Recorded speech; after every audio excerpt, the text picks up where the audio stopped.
అదో అనాథ శరణాలయం. అనాథలు, అభాగ్యులు, అన్నార్థులకు ఆశ్రయమిచ్చే దేవాలయం. నా అన్నవారు లేక అనుబంధాలు, ఆప్యాయతలకు దూరమై బతుకు భారమైన వారికి కేర్ ఆఫ్ అడ్రస్గా నడుస్తున్న ఆశ్రమం అన్నా చెల్లెళ్ల అనుబంధానికి ప్రతీకగా నడిచే రక్షాబంధన్ వేడుకలకు వేదికగా నడిచింది. అనాథాలు ఆనందోత్సాహాల మధ్య రాఖీ వేడుకలు జరుపుకున్న అపురూప వేడుక ఖమ్మంలోని అన్నం సేవా ఫౌండేషన్లో కోలాహలంగా సాగింది. అన్నాదమ్ములు లేని అనాథలకు అనాథ సోదరీమణులు రాఖీలు కట్టి రక్షాబంధన్ శుభాకాంక్షలు తెలిపారు. మానసిక, శారీరక వికలాంగుల్లో బంధాలు, అనుబంధాల గొప్పతనం తెలిపేలా నిర్వహించిన వేడుకలపై మరింత సమాచారం మా ప్రతినిధి లింగయ్య అందిస్తారు. అనుబంధానికి ప్రతీక రక్షాబంధన్.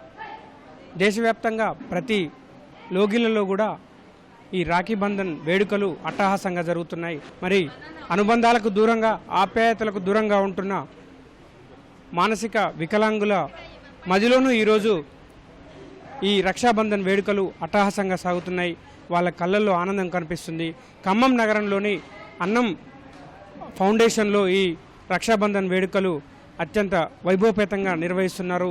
దాదాపు 300 మంది అభాగ్యులు, అన్నార్థులు, నిలువ నీడలేని వారికి అన్నం ఫౌండేషన్ ఆశ్రయం ఇవ్వడమే కాకుండా వారికి ఇప్పుడు ఇవాళ అన్న చెల్లెళ్ళ అనుబంధానికి ప్రతీకగా నిలిచే ఈ రక్షాబంధన్ వేడుకలను కూడా నిర్వహిస్తూ వారి మొహాల్లో చిరునవ్వులు, దరహాసాలు పూయించేలా ఈ వేడుకలు జరుగుతున్నాయి. ఖమ్మం నగరంలోని కొంతమంది ప్రముఖులు కూడా ఈ వేడుకలకు విచ్చేసి రక్షాబంధన్ వేడుకల్లో పాల్గొన్నారు. ఆ ఖమ్మం నగరానికి సంబంధించిన ప్రముఖ వైద్యులు డాక్టర్ బొల్లికొండ శ్రీనివాసరావు, శ్రీదేవి దంపతులు కూడా ఈ మానసిక వికలాంగులతో కలిసి ఇవాళ రక్షాబంధన్ వేడుకలు నిర్వహించుకున్నారు. ప్రస్తుతం మనతో మేడం ఉన్నారు. మేడం, ఏంటి ఇవాళ ఇక్కడ జరుపుకోవడానికి స్పెషల్గా ఏంటి?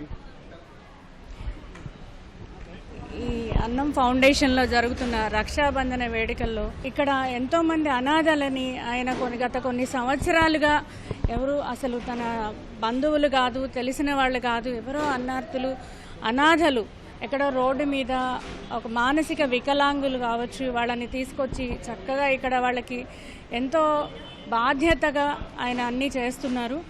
ఇవాళ ఈ వేడుకలకి నన్ను ఆహ్వానించారు. ఇక్కడికి వాళ్ళు వస్తే ఇక్కడ ఎంతమంది అంటే వాళ్ళకి ఫ్యామిలీ లేదు, ఎవరు అంటే ఏం తెలియదు, మానసిక వికలాంగులు కూడా వీళ్ళని చూడగానే అసలు వాళ్ళని మనం ఎన్నో ఖర్చు పెడుతూ ఉంటాం, ఎక్కడెక్కడో ఏదో వాళ్ళకి ఏదో ఒకటి చేయాలి అని అనిపించింది.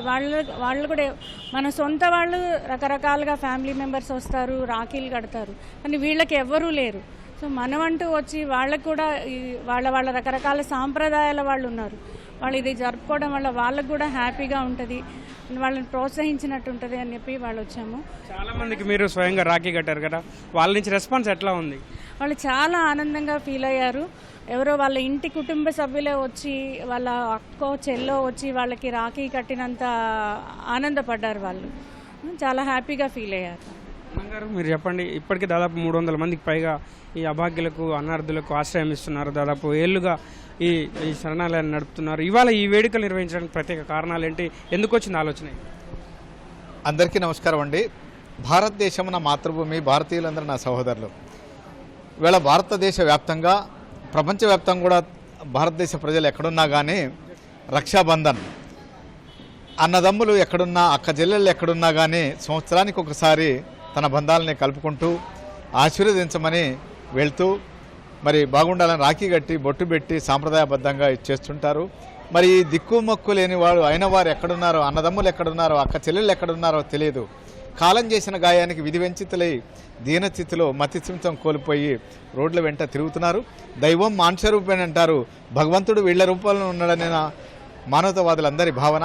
దానిలో భాగంగానే మరి ఈ సంవత్సరం మరి రక్షాబంధన్ కార్యక్రమాన్ని మరి అనాథ అన్నదమ్ములకి, అనాథ అక్క చెల్లెళ్లే తోబుట్టువులుగా, కుటుంబ సభ్యులుగా భావించి మరి ఈనాడు వీళ్ళల్లో కూడా ఒక ఆనందాన్ని, సంతోషాన్ని, మేము మనుషులమేనా, మేము అన్నదమ్ములు, మాకు అక్క చెల్లెళ్ళు ఉన్నారన్న భావన కలిగించడం కోసం మరి ఈ కార్యక్రమాన్ని మేము చేపట్టి వీళ్ళల్లో ఒక ఆనందాన్ని.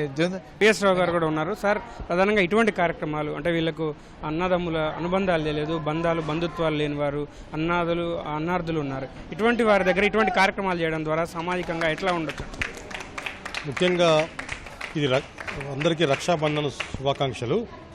ఈ రక్షాబంధన్ అనేది మన పురాతన కాలం నుంచి కూడా ఇంద్రుడు రాక్షసుల మీద సంహారానికి పోయినప్పుడు కూడా ఆ రోజు కూడా తన భార్య రక్షాబంధన్ కట్టి తన భర్తను రక్షించుకోవడం కోసం రక్షాబంధన్ కట్టారు. ఆ విధంగా చూస్తే చరిత్ర చూసుకున్నట్టయితే భారతీయ సాంప్రదాయ ప్రకారం సనాతన ధర్మం ప్రకారం అక్క చెల్లెళ్ళు అన్నదమ్ముళ్ళు తమ్ముడు అక్కలు వీళ్ళందరూ కూడా కట్టుకొని వాళ్ళ తోబుట్టువులని రక్షించుకోవాలనే భావన కల్పించడం కోసం ఈ సనాతన ధర్మం ప్రకారం చేస్తున్నారు. అదేవిధంగా కాలక్రమేణా బంధువులు కూడా ప్లస్ చుట్టుపక్కల ఉన్న వాళ్ళకు కూడా రక్షాబంధన్ కట్టడము, అదేవిధంగా సమాజంలో మంచి చెడులు అందరూ సోదర భావంతో ఉండాలని చెప్పి సోదర భావాలు ఉండాలని చెప్పేసి ఇది తలించారు. అదేవిధంగా ఇప్పుడు నాకు తెలిసి అన్నం శ్రీనివాసరావు లాంటి వారు దేవాలయాలు, ఇప్పుడు మనం అందరం చాలా దేవాలయాలు కడుతున్నారు, పుట్టగొడగల దేవాలయం, కానీ ఇది ఒక దేవాలయం చెప్పాలంటే మానవ దేవాలయం. ఎందుకంటే ఇప్పుడు ఇక్కడ 250 మంది ఉన్నారు, అందరూ మానసిక వికలాంగులు, వాళ్ళకి అన్ని రకరకాల వికలాంగుల బాధతో ఇక్కడికి వచ్చారు. అర్థనాదులు, ఎవరు తోబుట్టు లేనటువంటి ఇక్కడ ఇటువంటి కార్యక్రమాలు చేసినట్టయితే మనం ఎక్కడ దేవాలయాలు పోకర్లేదు.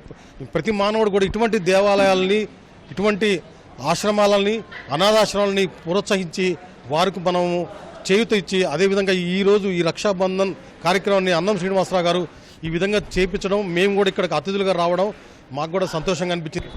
ఇది ఈ అన్నం అనాథాశ్రమంలో మాత్రం ఇవాళ ఒక సందడి వాతావరణం నెలకొందని చెప్పవచ్చు. అన్నలు లేని చెల్లెళ్లకు, చెల్లెలు లేని అన్నలకు ఆత్మీయ అనుబంధాలను చవి చూపించడమే కాకుండా ఈ రక్షాబంధన్ వేడుకల ప్రాముఖ్యాన్ని వివరిస్తూ నిర్వహించిన ఈ రక్షాబంధన్ వేడుకలు అట్టహాసంగా సాగాయి, కోలాహలంగా సాగాయి. అందరి మొహాల్లో, అనాథలు అభాగ్యుల మొహాల్లో మాత్రం చిరునవ్వులు, దరహాసం కనిపిస్తున్న పరిస్థితి. కెమెరామెన్ చందుతో లింగయ్య, ఈటీవీ, ఖమ్మం.